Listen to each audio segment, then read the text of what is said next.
皮咗照射。群策群力，讓我們大家肩並肩。各位，黃循財就任新加坡總理之後發表就職演說，睇現場情況。以及我們的子孫後代，打造一個更美好的家園，一個更燦爛的未來。謝謝。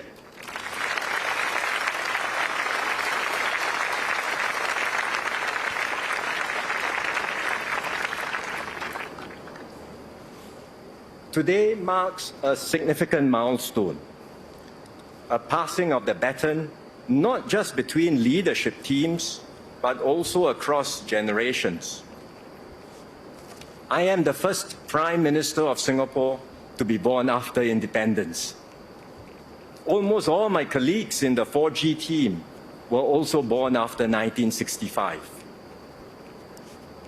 My generation's story is the story of independent Singapore.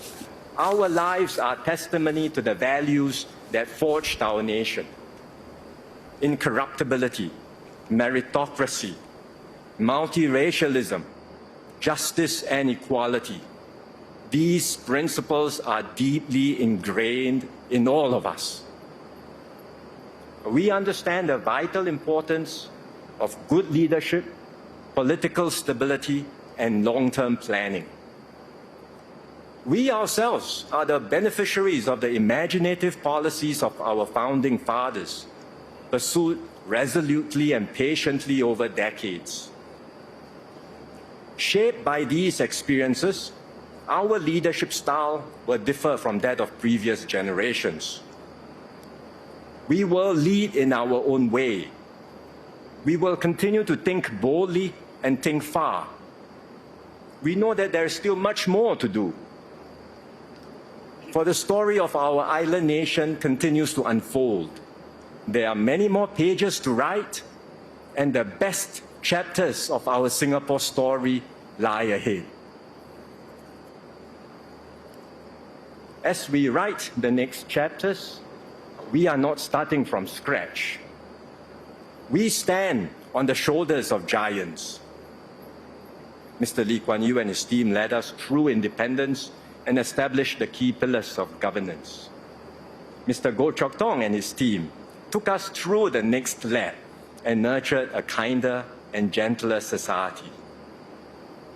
These are important foundations we will build on. Tonight, I record our nation's gratitude and my own to Mr. Lee Hsien Loong.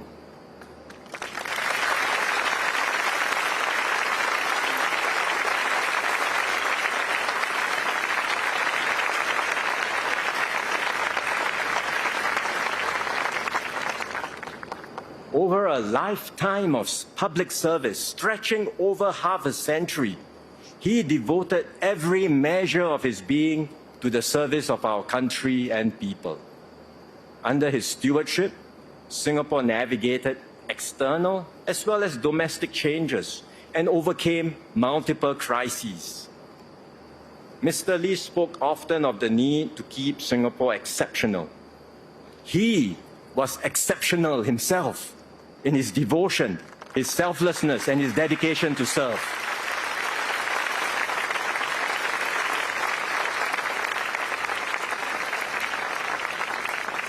We owe him a great debt of gratitude.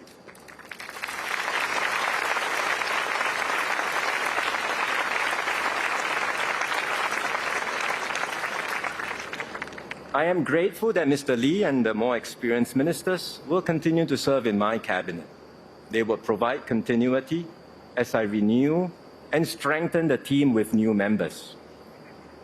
One of my key priorities is to identify and persuade younger Singaporeans, men and women in their 30s and 40s, to join our team. So I call out tonight to all my fellow citizens, help me to provide Singaporeans with the government they deserve. Let us make a difference and serve our nation together.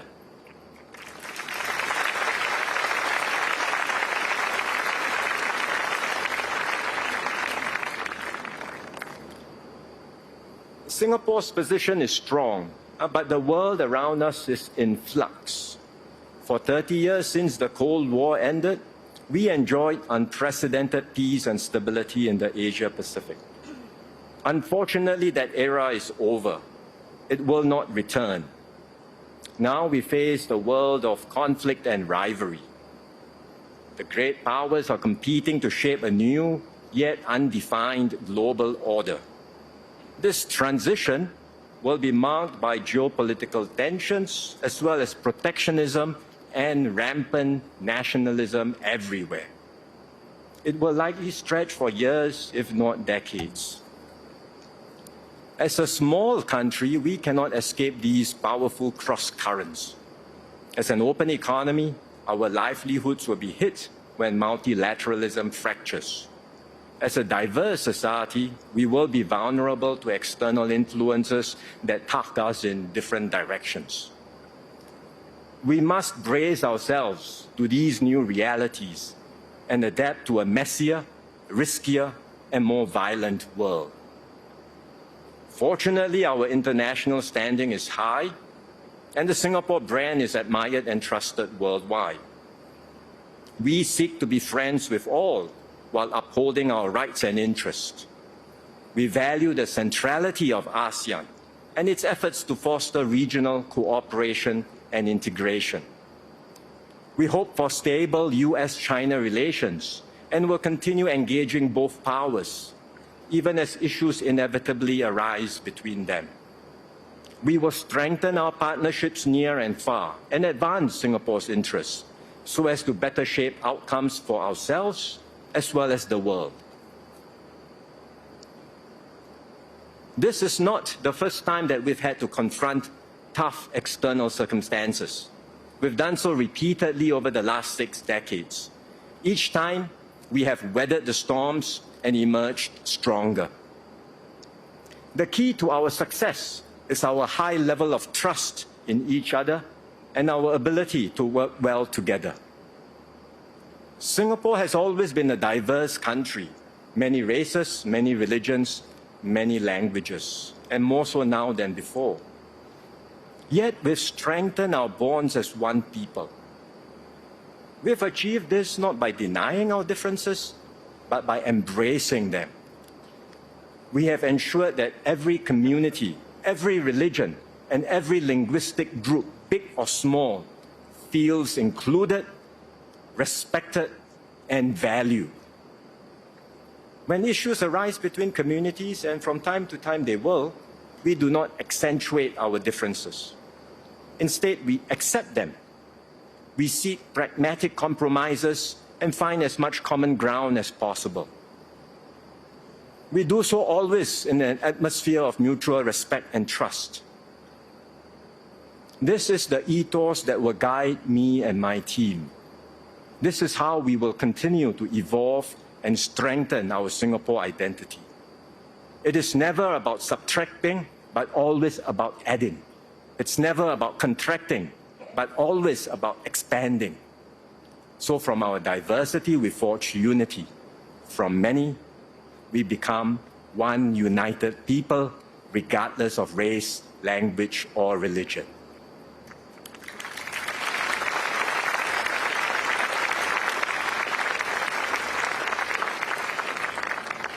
This collective striving for unity saw us through the COVID pandemic, the crisis of our generation.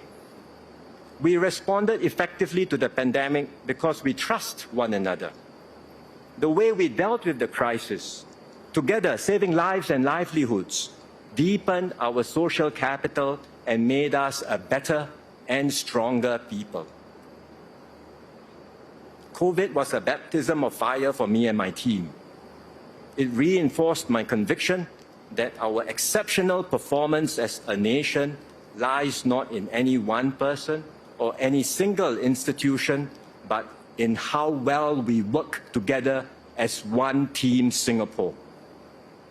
As Prime Minister, I will lead and bear responsibility for the decisions I take, but I will also engage and maximize the combined energies, imaginations, and strengths of all Singaporeans. That is how we will take our nation forward in this dangerous and troubled world. Today, Singapore is at a high economic level compared to most other countries.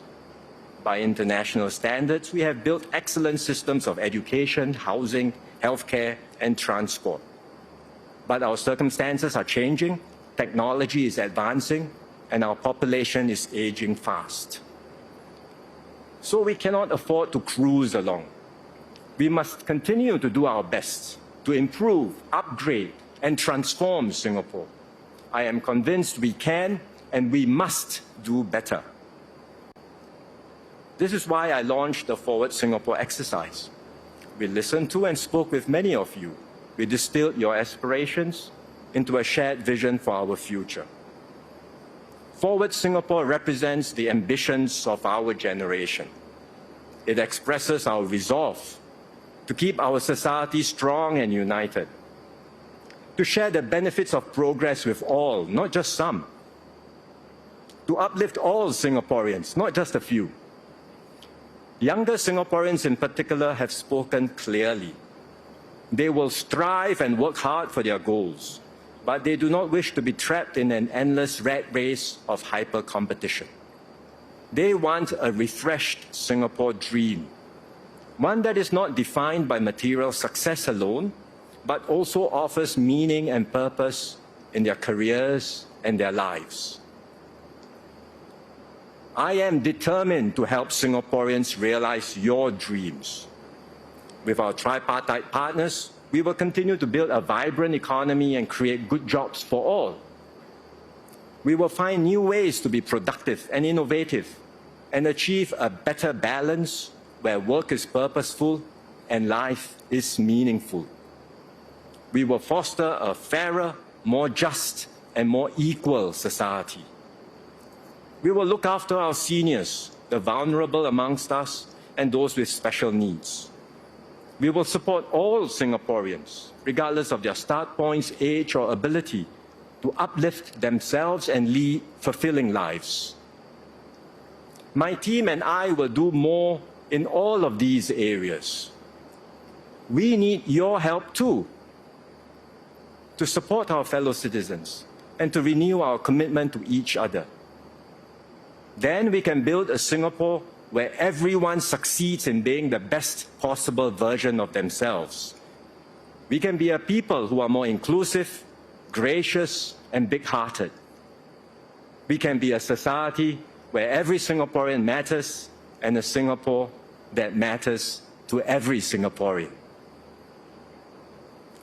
These are ambitious goals. There are no easy formulas to apply, no available models to follow. We will have to experiment, discover fresh solutions, and blaze new paths. Along the way, there will be voices that doubt our ability to go further. This skepticism has been with us since the beginning. Many have said that Singapore won't make it. Yet, time and again, we have proved the doubters wrong. And we will do so again.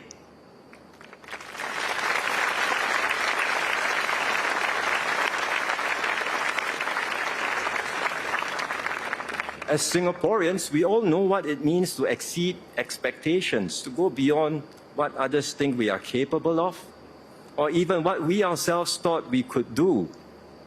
When the going gets tough, we do not crumble. We press on with faith in our fellow citizens and in Singapore's future. We strive harder, reach further, and prove that with determination and hard work, there is no challenge we cannot overcome.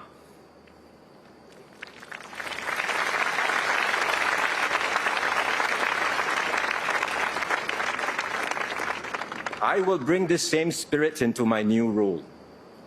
This is my promise to all Singaporeans. I will serve you with all my heart.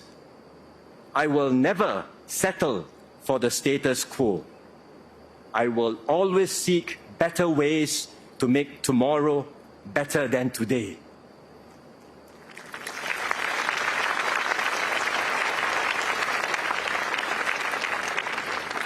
My mission is clear: to continue defying the odds and to sustain this miracle called Singapore, so that we can reach even greater heights, so that we can be a beacon of hope and unity for ourselves and our children. My fellow Singaporeans, 各位，黃循財就任新加坡總理之後發表就職演說。佢話：作為第一個出生於新加坡1965年獨立之後嘅總理，今日標誌住一個新嘅里程碑，將會同團隊一齊努力創造美好嘅家園同埋未來。佢又感謝李顯龍過往20年嘅帶領同付出，亦都感謝佢繼續留喺內閣服務國家。期望新加坡嚟緊會有更多年輕嘅新面孔共同服務國家，嚟緊將會致力發展經濟，營造更加公平嘅社會環境。另外，佢亦都話新加坡作為多元社會，需要包容唔同嘅族群同價值觀。作為總理，會將新加坡人嘅想像力同埋能量極大化，相信將來可以變得更好。佢亦都話將會抗擊新冠疫情嘅過程，證明新加坡政府合作良好。現場情況先睇到咁多，7點半新聞亦都報導完啦，再會。